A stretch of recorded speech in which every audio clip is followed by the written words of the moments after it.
Bismillahirrahmanirrahim. Kiblah, yakni perpindahan kiblat.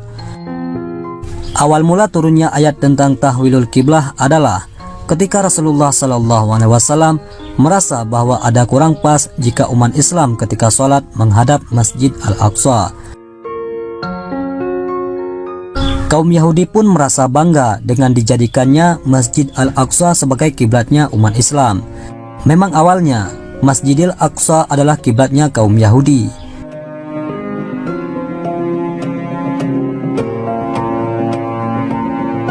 Seperti yang diceritakan oleh Ibnu Khaldun dalam Faslun fi al-Masjid wa al-Buyut al-Adimah fil Alam. Beliau menuliskan, Bait al-Maqdis atau yang sering disebut sebagai Masjid Al-Aqsa pada awalnya di masa kaum Sabayan adalah kuil Zahrah, yakni Dewi Venus. Kaum Sabayan menggunakan minyak sebagai sajian pengorbanan yang dipercikkan dan disiram pada karang yang ada di kuil tersebut. Kuil pemujaan Dewi Venus ini pada tahap selanjutnya mengalami kerusakan, dan ketika Bani Israel berhasil menguasai Yerusalem, mereka menggunakan karang bekas pemujaan di kuil Zahrah tersebut sebagai kiblat untuk peribadatan mereka. Meskipun Rasulullah SAW tidak terlalu senang dengan dijadikannya Masjidil Aqsa sebagai kiblat sholat, beliau tidak langsung memohon kepada Allah Subhanahu wa Ta'ala untuk mengalihkan arah kiblat. Sehingga suatu ketika malaikat Jibril datang kepada Rasulullah SAW dan beliau menceritakan perihal tentang kiblat tersebut kepada malaikat Jibril. Dalam kitab Syaraf Syahri Sya'ban karangan Syekh Fauzi Muhammad Abu Zaid disebutkan bahwa malaikat Jibril menyarankan Nabi Muhammad SAW untuk meminta langsung kepada Allah Subhanahu wa Ta'ala,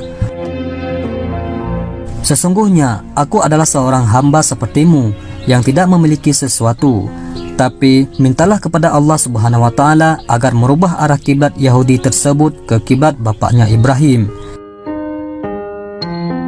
Akan tetapi Rasulullah SAW sendiri sadar bahwa Allah akan mengabulkan harapannya tanpa harus memintanya secara langsung.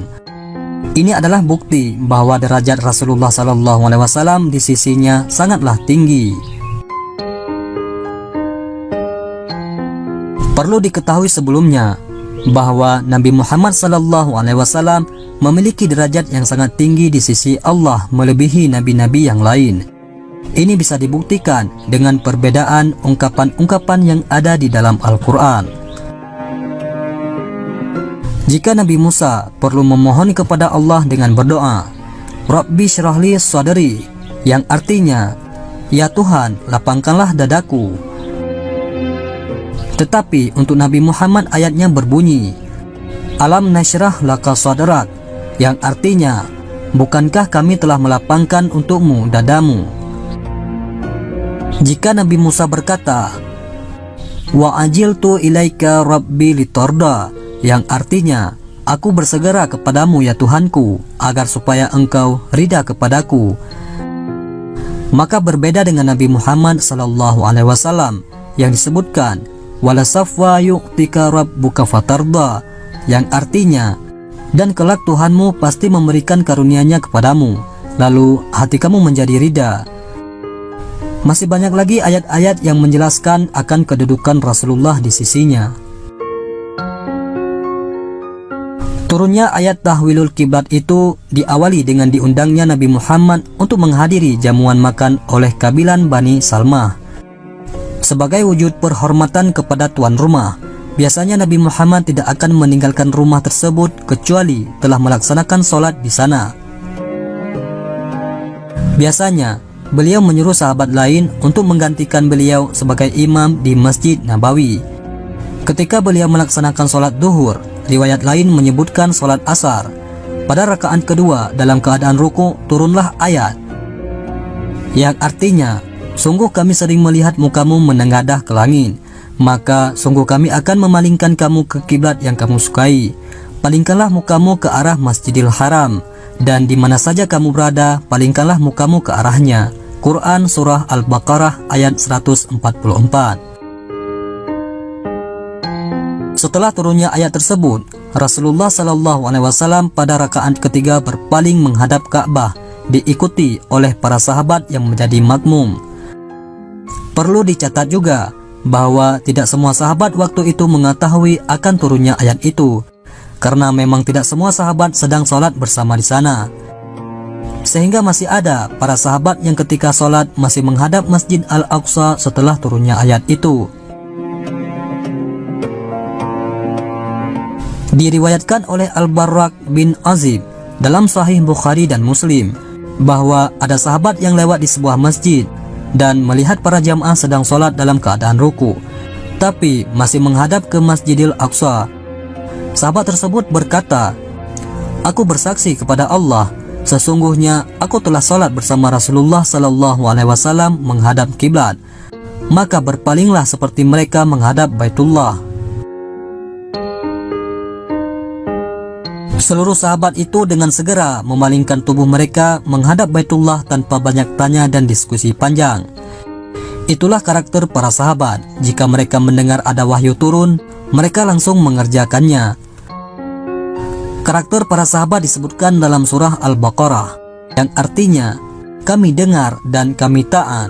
Mereka berdoa, "Ampunilah kami ya Tuhan kami, dan kepada Engkaulah tempat kembali." Adapun hikmah tahwil al-qiblah, Syekh Fauzi Muhammad Abu Zaid dalam kitabnya Syaraf Syahri Sya'ban menyebutkan bahwa di antara hikmah diturunkannya ayat tahwil kiblah adalah: pertama, karena Rasulullah SAW memang sedari awal telah meyakini bahwa Ka'bah adalah kiblat Nabi Ibrahim.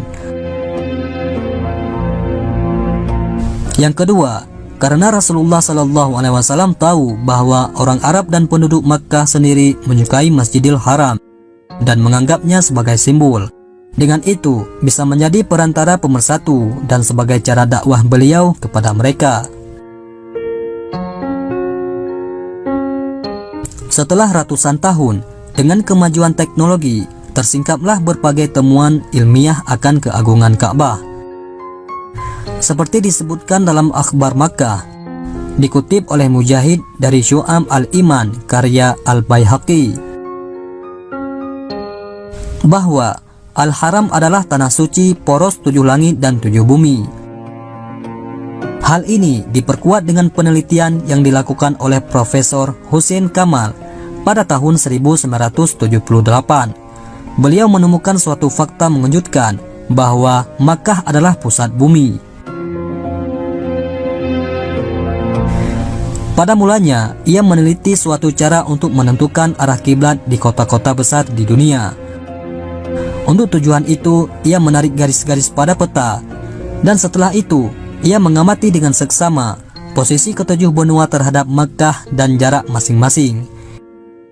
Ia memulai untuk menggambar garis-garis sejajar hanya untuk memudahkan proyek garis bujur dan garis lintang. Ia kagum dengan apa yang ditemukan, bahwa Mekah merupakan pusat bumi atau dunia. Pada tahun 2002, Dr. Abdul Al-Basit Sayyid, seorang peneliti dari Egyptian National Research Center, menyatakan bahwa astronot NASA ketika melakukan penelitian di ruang angkasa, mereka melihat sebuah pancaran radiasi di suatu daerah. Ketika diperbesar, ternyata itu adalah Ka'bah. Syekh Fauzi Muhammad Abu Zaid juga menyebutkan dalam kitabnya bahwa para peneliti Eropa menyatakan bahwa segala perangkat teknologi modern dengan cahaya elektromagnetiknya dengan radiasi menyebabkan berbagai jenis penyakit. Cara untuk menanggulangi penyakit-penyakit yang disebabkan oleh radiasi tersebut adalah dengan menjauhi teknologi tersebut. Dan caranya untuk menghilangkan efek dari radiasi elektromagnetik itu dengan meletakkan kepala di atas tanah, dan akan lebih baik jika kepalanya dihadapkan ke pusat bumi, yaitu Masjidil Haram. Semua temuan ilmiah itu menunjukkan bahwa masih banyak lagi hikmah akan disyariatkannya tahwil kiblah tersebut.